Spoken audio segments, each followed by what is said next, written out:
Imagine walking through the endless hallways of your own mind. Each twist, each dimly lit corner reveals something unfamiliar, something that has always lived there, yet perhaps you never had the courage to face. We all like to believe we command our thoughts and emotions, but what if the deepest parts of our psyche are quietly steering our choices, our fears, and even our destiny? Today, we are going to explore 7 dangerous psychological landscapes, drawn from or inspired by the insights of Carl Jung. These are territories that, if ignored, can quietly sabotage your life.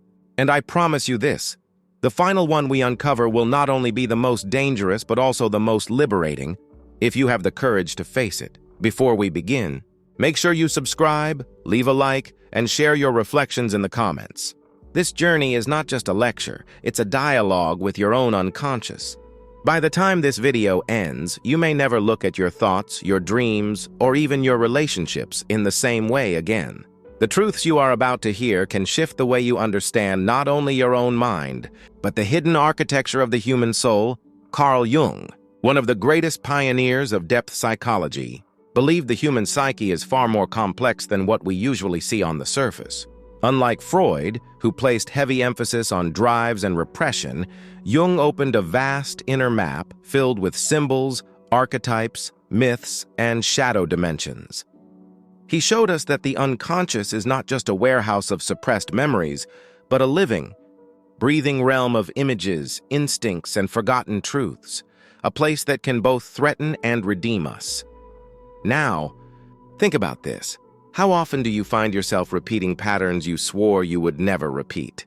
Entering relationships that echo the same wounds, choosing paths that feel strangely predetermined, as if someone else were guiding your steps? Jung would argue these patterns are no coincidence.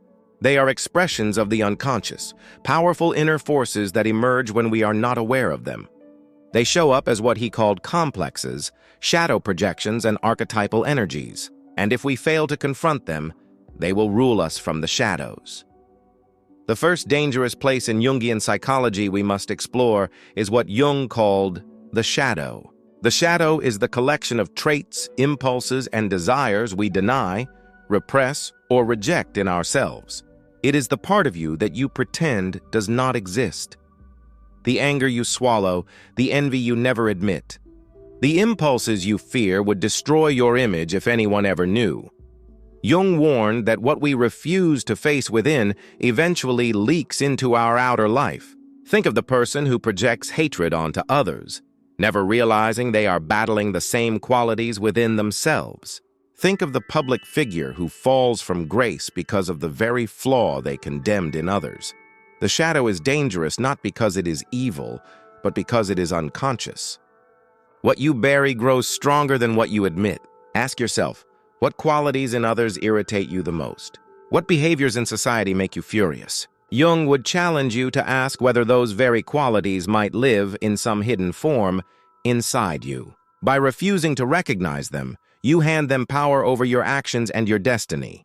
Left unintegrated, the shadow can wreck relationships, careers, and even entire societies. But here is the paradox. When confronted and integrated, the shadow becomes a wellspring of creativity, strength, and authenticity. The second dangerous place is what Jung called complexes. Complexes are emotionally charged clusters of memories and associations buried deep in the unconscious. They often form from childhood wounds, unmet needs, or unresolved traumas. Picture someone with an abandonment complex. Even as an adult, they may panic at the slightest hint of rejection, misinterpret words as betrayal, and sabotage relationships that were otherwise healthy. Another person may have a power complex, constantly trying to dominate or manipulate others because deep down, they still feel powerless. Complexes are like invisible strings pulling your emotions and behaviors in directions you never consciously chose. Jung himself once said, "We do not have complexes. The complexes have us." That statement is chilling, because it means that at any moment, part of your life may be hijacked by forces you don't even see. How many of your decisions were made not out of clarity or wisdom, but because an old wound was gripping the wheel? When we fail to recognize our complexes, we become prisoners of the past. reliving the same scenarios over and over, caught in a psychological loop. The third dangerous territory Jung warned about is the anima and animus, the inner feminine in men and the inner masculine in women. These archetypal forces shape not only how we relate to the opposite sex, but also how we approach intimacy and even our own inner balance. Left unconscious, they distort our relationships. A man who has not integrated his anima may idolize women as divine goddesses or demonize them as destructive temptresses, never able to see them as real human beings.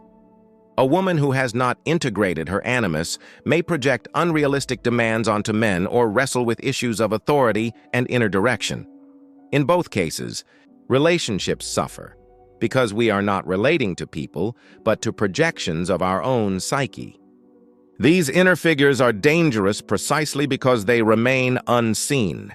They can lead to infatuations that feel like destiny but end in heartbreak, to marriages built on illusions, and to endless conflicts where neither partner truly understands why they are trapped in cycles of pain. And yet, as Jung emphasized, when integrated, the anima and animus become bridges to creativity, inner balance, and real love. As we move forward, we will enter even deeper parts of the mind, archetypes that pull us into roles we never chose, the collective unconscious that ties us all through symbols and myths, and finally, the most dangerous place of all, the confrontation with the self, the ultimate center of the psyche. Every step will take courage, every discovery will force us to ask who we really are. And by the end, you will see why facing these hidden places is not only risky, but absolutely necessary if you want to live with freedom and authenticity. Now tell me, have you ever noticed yourself repeating destructive patterns, almost as if something outside your control was guiding you? Share your thoughts in the comments. Your story may connect with others walking the same path. When Jung mapped the psyche, he showed that it was not only a personal journey, it was also a story woven with ancient myths, inherited symbols, and universal archetypes that belong not only to you, but to all of humanity. Entering these territories means confronting forces larger than the ego, forces that can either raise us up or tear us apart. We have already explored the shadow, the complexes, and the anima and animus. But Jung did not stop there. He revealed that there are even deeper layers of the mind, dangerous, because they work silently beneath awareness and often push us into roles and destinies we never consciously chose. The fourth dangerous place Jung described lies in the power of archetypes. Archetypes are universal patterns of behavior, images, and roles that live inside the collective unconscious. They are the hero, the mother, the trickster, the sage, the warrior. They appear in myths, fairy tales, and religious stories across every culture because they are part of the very structure of the human psyche. What makes them dangerous is that when an archetype takes hold of someone unconsciously, it can completely take over their personality. Think of the hero archetype. When balanced, it inspires bravery, discipline, and the ability to overcome challenges. But when it controls the ego, it can drive a person into reckless risks, endless battles, or a savior complex, believing they alone must save the world. Or consider the mother archetype. At its best, it nurtures, protects, and gives life. But in its darker form, it smothers, controls, or loses its own identity in the name of caring for others. Jung explained that archetypes are not good or bad. They are raw psychological energies. But when they are unconscious, they turn us into their puppets. Ask yourself, have you ever felt like you were playing a role in life that was bigger than you, almost as though you were acting out a story? Have you seen people ruin themselves trying to be heroes or lose themselves completely in caregiving? This is the power of archetypes when left unexamined. Jung urged us to become aware of them, to see the myths we are living out, and to choose our relationship with them instead of being consumed by them. The fifth dangerous place is the collective unconscious. Unlike your personal unconscious, which holds forgotten memories and repressed desires, the collective unconscious is a vast pool of symbols, instincts, and archetypes shared by all of humanity. It is why people across cultures dream of the same images: snakes, floods, wise old men, radiant light. It is why myths from opposite sides of the world often carry similar patterns. But Jung warned that being swallowed by the collective unconscious means losing your individuality. During times of social chaos, mass movements, or religious fanaticism, the collective unconscious rises to the surface. People begin to speak, think, and act in the same way, as though taken over by an impersonal force. Wars, revolutions, and cultural frenzies are often driven by these deep collective patterns. Jung observed how entire nations could fall into archetypal possession, leading to destruction on a massive scale.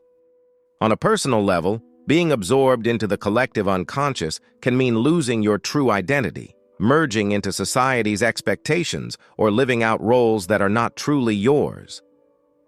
The danger here is subtle. You stop being yourself, and instead become only a piece of a larger myth. The sixth dangerous place is the persona, the social mask you wear. At first glance, the persona looks harmless, even useful. After all, we all play roles in society. You behave differently at work than you do with friends or family. The persona helps you adapt, communicate, and survive. But Jung warned that when you identify too strongly with your persona, you forget who you really are. You become the mask. Think of the professional who only lives through their job title, the celebrity who believes their worth is only in fame, or the parent who loses their own identity in a role others expect them to play. The persona is dangerous because when life eventually breaks the mask, when retirement comes, when fame fades, when children leave, the collapse can feel like death itself. Jung insisted that individuation, the process of becoming whole, requires taking off the mask and facing what lies behind it. The persona also hides the shadow. The brighter and more polished the mask, the darker and more repressed the shadow that hides behind it. This is why those who appear perfect often battle deep struggles within. The danger of living only as persona is not just the loss of authenticity. It is the inevitable eruption of the unconscious when the mask can no longer hold. We have now entered 6 perilous psychological territories: the shadow, the complexes, the anima and animus, the archetypes, the collective unconscious, and the persona.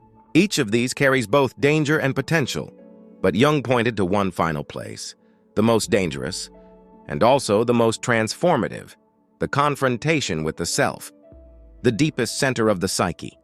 The self is the unifying whole, the force that both creates and threatens to dissolve the ego.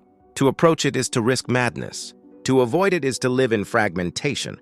In the next part, we will step into this ultimate psychological territory, where the ego faces the self, and where the greatest danger transforms into the greatest possibility for wholeness. But before we arrive there, reflect for a moment. Which of these places resonates with your own life? Do you see the shadow at work? Do you feel the weight of a persona you no longer wish to carry? Share your reflections in the comments. Your words may become the mirror someone else needs to face their own inner world. The journey through Jung's psychology leads us to the 7th and most perilous place, the confrontation with the self.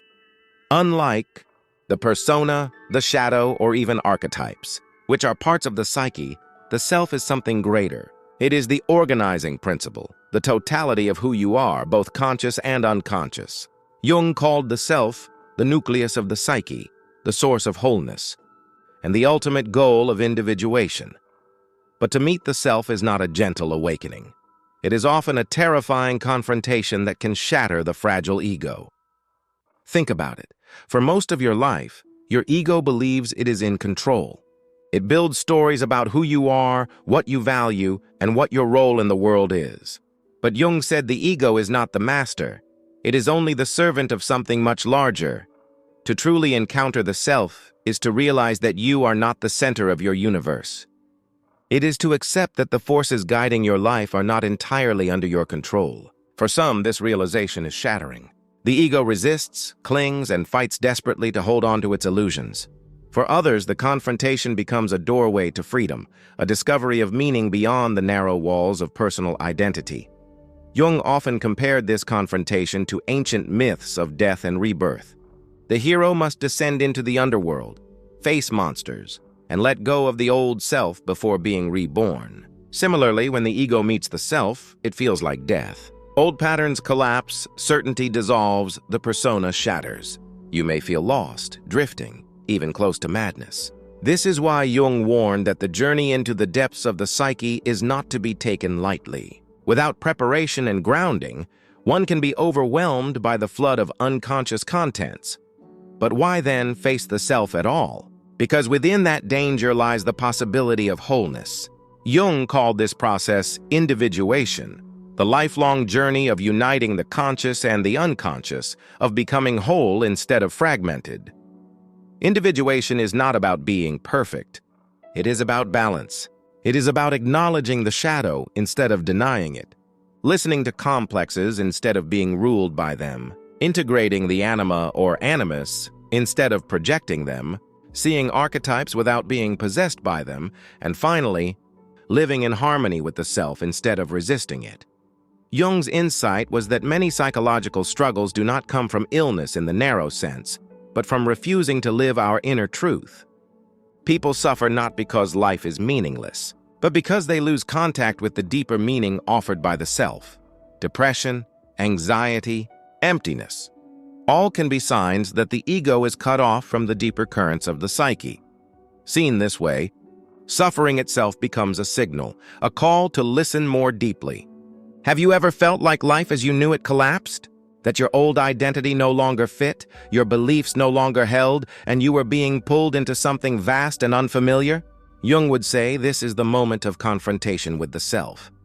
The danger, of course, is that many people avoid this confrontation.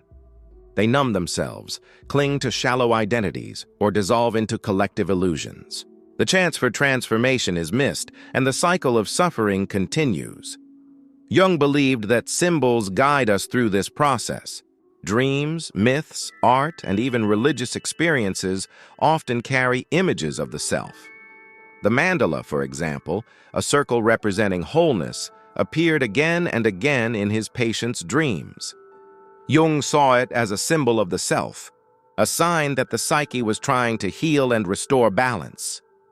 But ignoring such symbols, dismissing them as meaningless, cuts us off from one of the deepest tools for growth. Make no mistake, individuation demands sacrifice. It asks you to give up illusions, the false safety of the persona, and the familiar chains of old complexes. It demands courage to face your shadow, humility to admit your projections, and honesty to see that you are more than your ego's story. The confrontation with the self is dangerous because it strips away everything false. It feels like destruction. And yet in that destruction, something new is born, a deeper identity rooted not in masks or roles, but in the whole of who you are. This is why Jung often looked to myths, religion, and spirituality to explain psychological transformation. He saw the self as parallel to the divine, and individuation as parallel to spiritual awakening. For Jung, psychology was not just about treating symptoms. It was about helping people walk this archetypal path toward wholeness. The danger is real, but so is the reward. A life of authenticity, meaning, and connection to something greater than the small ego. In the final part, we will tie all of this together. We will revisit the 7 dangerous psychological places and see how each, while dangerous, also carries the seed of transformation. Most importantly, we will see why the self is not only the most dangerous encounter, but also the most essential one. We have now walked through Jung's 7 dangerous psychological places: the shadow, the complexes, the anima and animus, the archetypes, the collective unconscious, the persona, and finally, the self. Each is dangerous because of its power to overwhelm the ego, but each is also necessary, because avoiding them only allows them to control us from the dark. The key lesson is this: danger and growth are inseparable. Jung never promised comfort. He promised truth, depth, and transformation. You can avoid these places. Many people do. They bury their shadow, deny their complexes, cling to their persona, and avoid the self. But the price is high: a fragmented life, ruled by unconscious forces, never truly your own. Or you can choose the harder path. You can confront them with courage, And if you do, you will find that the very dangers you feared become the keys to your freedom. The shadow becomes strength. The complexes become teachers. The persona becomes a tool, not a prison. The archetypes become sources of meaning. The self becomes not your destroyer, but your guide to wholeness. Ask yourself, how much of your suffering comes not from the world outside, but from what you have left unexamined inside? How much of your potential lies hidden behind fear and denial? These are not abstract questions. They are urgent. Because until you face these places, you cannot truly live as yourself. This is why Jung's work still matters today. In a world obsessed with appearances, Jung reminds us the greatest battles are fought within. In a culture drowning in distraction, he reminds us that healing comes from integration. And in a time when so many feel lost, he reminds us that the self, though dangerous, offers the deepest meaning. Imagine what your life would look like if you faced your unconscious, if you met your shadow, acknowledged your complexes, embraced your anima or animus, understood the archetypes shaping your story, and finally encountered the self. Jung believed this journey was not only possible but essential, not just for the individual, but for humanity. Because when we integrate ourselves, we stop projecting our darkness on others. We become less vulnerable to mass illusions and destructive ideologies. Inner transformation ripples outward into the world. So the choice is yours. You can avoid these dangerous places hoping they will leave you alone. Or you can enter them with courage, knowing that danger and growth are two sides of the same coin. As Jung said, there is no coming to consciousness without pain. The path is not easy, but it is worth it. If this journey has spoken to you, share in the comments. Which of these 7 places feels most alive in your own story? Do you feel your shadow emerging? Do you sense the grip of a complex? Or are you standing at the threshold of the self, afraid but ready to step through? Your story might be the mirror someone else needs. If you found this video meaningful, subscribe, like, and share it with others who are searching. Together, we can build a community of genuine seekers, people willing to face the hidden places of the psyche. The mind is not a safe place, but within its dangers lie the seeds of truth, authenticity, and greatness. Dare to explore, dare to confront, and in that confrontation, you may finally discover the person you were always meant to become.